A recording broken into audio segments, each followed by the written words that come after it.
Former President Trump confirms he will not be part of the first Republican presidential primary debate happening this week, according to a post on Truth Social, saying he has a large lead in the polls. Now, the post comes after months of speculation about whether or not Mr. Trump would be on the debate stage this Wednesday in Milwaukee. Instead, he'll reportedly do an interview with former Fox News host Tucker Carlson. Mr. Trump has also suggested that he will skip the second GOP debate set for September in California. Now, that comes as former Arkansas Governor Asa Hutchinson says he has qualified for the first debate, meeting the polling thresholds and saying he now has more than 40,000 donors required. He added he also plans to sign the pledge to support the party's nominee and does not believe that candidate will be former President Trump. Joining us now with more is conservative radio host Erick Erickson. He hosted the gathering with several GOP candidates over the weekend. Erick, thank you so much for being here. Thanks for having me. Great to have you. So what was your biggest takeaway after sitting down with all the candidates? Did anything jump out or surprise you? Yeah, you know, what actually surprised me the most is on DeSantis, the number of people in the crowd who don't seem to know him. There were a lot of perplexion about him being in the military. People didn't seem to know that, which suggests to me his campaign has done a very good job of highlighting what he can do for conservative voters, but they still don't really know who he is as a person.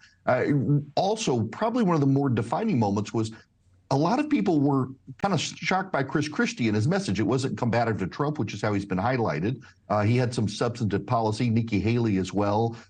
Same with Vice President Pence and Tim Scott. But what I found very notable was we explicitly wanted to talk about policy and not President Trump. And so much of the media coverage when the candidates got off stage was asking them about President Trump, since I didn't ask them about Trump. I mean, he's still the dominant figure in the party, and the media, I think these reporters who were there for political conference couldn't help but ask about him, since I did not. All right. So do you think it is smart for him to skip this first debate with a commanding lead in the polls? And on the other side of the coin, this could also give the other candidates an opportunity to introduce themselves to voters. How big of an opportunity do you think that will be? It is. I mean, look, I just had 6 of them in Atlanta for 45 minutes each, asking open-ended policy questions, and people in the crowd were kind of shocked. I mean, the number of people who said, where has this Nikki Haley been on the campaign stage? Where has this Ron DeSantis been? Was pretty eye-opening. But also, the danger for Donald Trump is not the first one. I mean, he has a commanding lead. It's saying he won't do any of them. If he later changes his mind, it becomes a signal that he recognizes his vulnerabilities.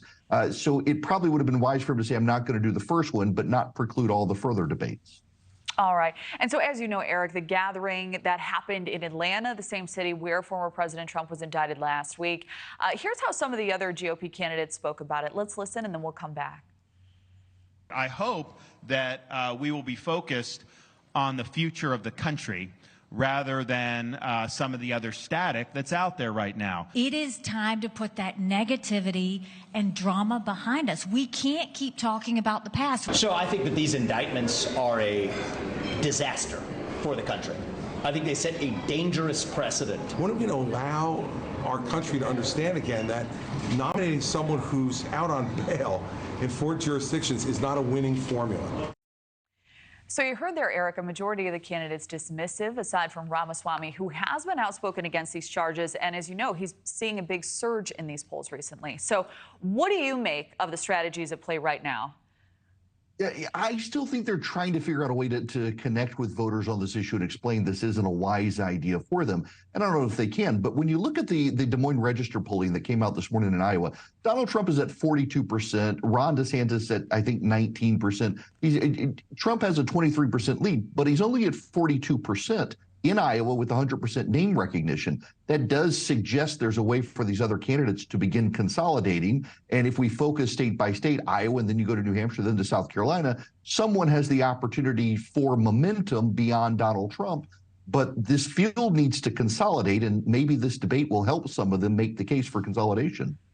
Absolutely. We've got about a minute left, but also just wanted to touch on, because a lot of eyes are on Ron DeSantis, as you know, and his possible debate strategy. It was a leak after that super PAC was posted online in connection with the super PAC, just the strategy that they'd employ. It includes hammering Vivek Ramaswamy, defending Trump.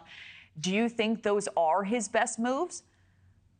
I think that if he tries very obviously to do those, since that memo's out, it gives the other candidates a chance to respond that you're only doing what your super PAC told you to do. This isn't really you. At the same time, Vivek Ramaswamy is definitely gaining some traction. And I do think there's a case he's got to make that Donald Trump would be a bad idea given the indictments coming. These were kind of obvious statements just given the internal polling, but I mean, DeSantis is kind of, his super PAC, I think, made a mistake by making this accessible for everyone to see. Of course, they're not allowed to coordinate, so they had to do something like that. Right. All right. Well, we will be watching. Erick Erickson, thank you so much for the breakdown. Thank you. Thank you for watching. Go to newsnationnow.com to find NewsNation on your television provider. And don't forget to click the red subscribe button below to get more of NewsNation's fact-driven, unbiased coverage.